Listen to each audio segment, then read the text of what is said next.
ছাত্ৰ-ছাত্ৰীসকল, কেইটামান দিনৰ বিৰতিৰ পাছত তোমালোকৰ মাজলৈ আকৌ আহিলোঁ। আশা কৰোঁ ভালে আছা নিশ্চয়। তোমালোকৰ সকলোৱে বাৰু তাঁচপাতৰ বিষয়ে অলপ জানানে? যিসকলে তাঁচপাতৰ সৈতে খেলা কৰি পোৱা নাই, মই সেইসকলক আজি তাঁচপাতৰ বিষয়ে অকণমান কৈ ল'ব বিচাৰিছোঁ। এটা তাঁচপাতৰ পেকেটত কেইটা কাৰ্ড থাকে বাৰু? এটা তাঁচপাতৰ পেকেটত 52টা কাৰ্ড থাকে। এই 52টা কাৰ্ডক আকৌ প্ৰত্যেকতে 13টাকৈ মুঠ 4টা ভাগত ভাগ কৰা হৈছে।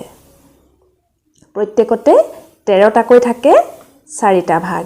এই 4টা ভাগ হৈছে স্কাপন অৰ্থাৎ স্পেড, এইটো হৈছে স্কাপন অৰ্থাৎ স্পেড, আৰু হৰ্টন অৰ্থাৎ হাৰ্ট, আৰু ৰোহিতন অৰ্থাৎ ডায়মণ্ড, আৰু চিৰটন অৰ্থাৎ ক্লাব। এতিয়া ইয়াৰে চিৰটন আৰু স্কাপন হৈছে ক'লা ৰঙৰ। চিৰটন আৰু স্কাপন কেইটা ক'লা ৰঙৰ, আৰু হৰ্টন আৰু ৰোহিতন হৈছে ৰঙা ৰঙৰ। এয়া হৰ্টন আৰু ৰোহিতন হৈছে ৰঙা ৰঙৰ। এতিয়া এই প্ৰত্যেকটো ভাগত থকা কাৰ্ডবোৰ হ'ল টেক্কা, এইটো হৈছে টেক্কা, ৰজা, ৰজা, ৰাণী, ৰাণী, গোলাম, এইটো হৈছে গোলাম, আৰু 10, 9, 8, 7, 6, 5, 4, 3 আৰু 2 কেইখন হ'ল? 13টা কাৰ্ড থাকে। প্ৰত্যেকটো ভাগত 13টাকৈ কাৰ্ড থাকে। ইয়াৰে আকৌ ৰজা, ৰাণী আৰু গোলাম কেইটাক মুখ কাৰ্ড বুলি কোৱা হয়, ফেচ কাৰ্ড। অৰ্থাৎ ইহঁতৰ মুখ থাকেতো। এই ৰজা প্ৰত্যেকটো ভাগতে 3টাকৈ থাকে ফেচ কাৰ্ড। ৰজা, এয়া ৰাণী আৰু গোলাম, এই 3টাক মুখ কাৰ্ড অৰ্থাৎ ফেচ কাৰ্ড বুলি কোৱা হয়। এতিয়া যিসকলে তাঁচপাতৰ সৈতে খেলা কৰি পোৱা নাই, সেইসকলে কিছু আভাস পালা নিশ্চয়। আহা, আমি এতিয়া তোমালোকৰ পাঠ্যপুথিৰ সম্ভাৱিতাৰ ওপৰত অনুশীলনী 15.1ৰ তাঁচপাতৰ লগত জড়িত কেইটামান সমাধান কৰি চাওঁ।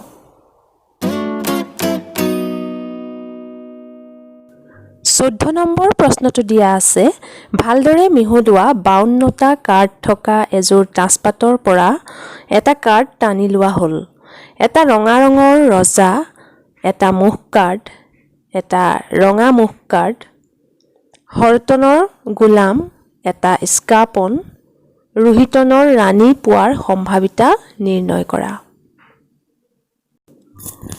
এটা ৰঙা ৰঙৰ ৰজাৰ বাবে যিহেতু 52টা কাৰ্ড থকা ৰঙা ৰঙৰ কাৰ্ডৰ ভাগকেইটা হৈছে হৰ্টন আৰু ৰোহিতন। হৰ্টন আৰু ৰোহিতনত প্ৰত্যেকতে এটাকৈ ৰজা থাকে। গতিকে 52টা কাৰ্ডৰ ভিতৰত ৰঙা ৰঙৰ ৰজাৰ সংখ্যা হ'ব 2টা।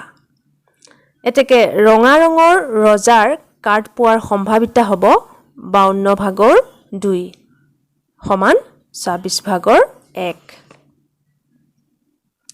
আকৌ 52টা কাৰ্ডৰ প্ৰত্যেক 4টা ভাগত থকা ৰজা, ৰাণী আৰু গোলাম কেইটাক মুখ কাৰ্ড বোলা হয়, ফেচ কাৰ্ড। যিহেতু এটা ভাগত থকা মুখ কাৰ্ডৰ সংখ্যা হৈছে 3, অৰ্থাৎ ৰজা, ৰাণী আৰু গোলাম। এতেকে 4টা ভাগত থকা মুখ কাৰ্ডৰ সংখ্যা হ'ব 3 পূৰণ 4 সমান 12টা। এতেকে 52টা কাৰ্ডত মুঠ 12টা মুখ কাৰ্ড থাকিব। গতিকে এটা মুখ কাৰ্ড পোৱাৰ সম্ভাৱিতা হ'ব 52 ভাগৰ 12, 12/52 is equal to 3/13, 13 ভাগৰ 3। এটা ৰঙা মুখ কাৰ্ড পোৱাৰ সম্ভাৱিতা হ'ব এনেধৰণৰ, যিহেতু মুঠ মুখ কাৰ্ডৰ সংখ্যা 12, তাৰে আকৌ হৰ্টন আৰু ৰোহিতনৰ কাৰ্ডকেইটাহে ৰঙা ৰঙৰ। গতিকে মুঠ ৰঙা মুখ কাৰ্ডৰ সংখ্যা হ'ব 6টা। হৰ্টনত 3টা আৰু ৰোহিতনত 3টা। গতিকে এটা ৰঙা মুখ কাৰ্ড পোৱাৰ সম্ভাৱিতা হ'ব 52 ভাগৰ 6 সমান 26 ভাগৰ 3 3/26 হৰটোনৰ গোলামৰ সংখ্যা যিহেতু এটা এতেকে সম্ভাৱিতা হ'ব 52 ভাগৰ 1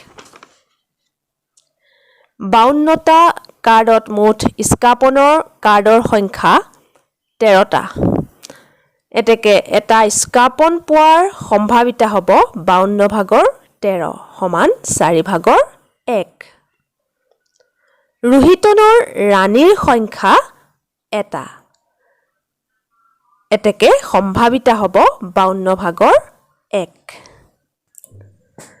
15 নম্বৰ প্ৰশ্নটো হৈছে ৰোহিতনৰ 5টা কাৰ্ড দহ গোলাম ৰাণী ৰজা আৰু টেক্কা তলমুৱা কৰি ভালদৰে মিহলোৱা হ'ল এটা কাৰ্ড যাদৃচ্ছিকভাৱে টনা হ'ল কাৰ্ডটো ৰাণী হোৱাৰ সম্ভাৱিতা কি যদি ৰাণী টনা হয় আৰু একাষৰীয়াকৈ ৰখা হয় দ্বিতীয় কাৰ্ডটো টানিলে এটা টেক্কা এজনী ৰাণী পোৱাৰ সম্ভাৱিতা কি সমাধানটো হ'ব এনে ধৰণৰ যেহেতু 5টা কাৰ্ডৰ ৰাণী কাৰ্ড এটা গতিকে কাৰ্ডটো ৰাণী হোৱাৰ সম্ভাৱিতা হ'ব 5 ভাগৰ 1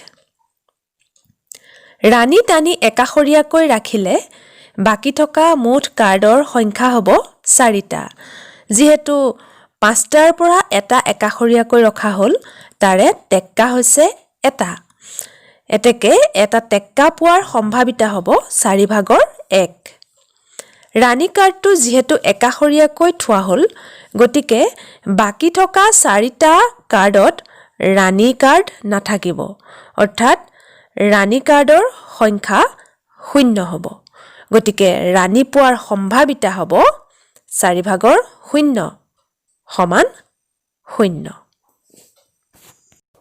ছাত্ৰ-ছাত্ৰীসকল তোমালোকে আজিৰ এই সমাধান কেইটা বুজি পালা নিশ্চয় এইটো অনুশীলনীৰ আগৰ ভিডিঅ'টিৰ লিংক মই ডেসক্ৰিপচন বক্সত দি দিম তোমালোকে চাই ল'ব পাৰিবা আজিলৈ ইমানেই ধন্যবাদ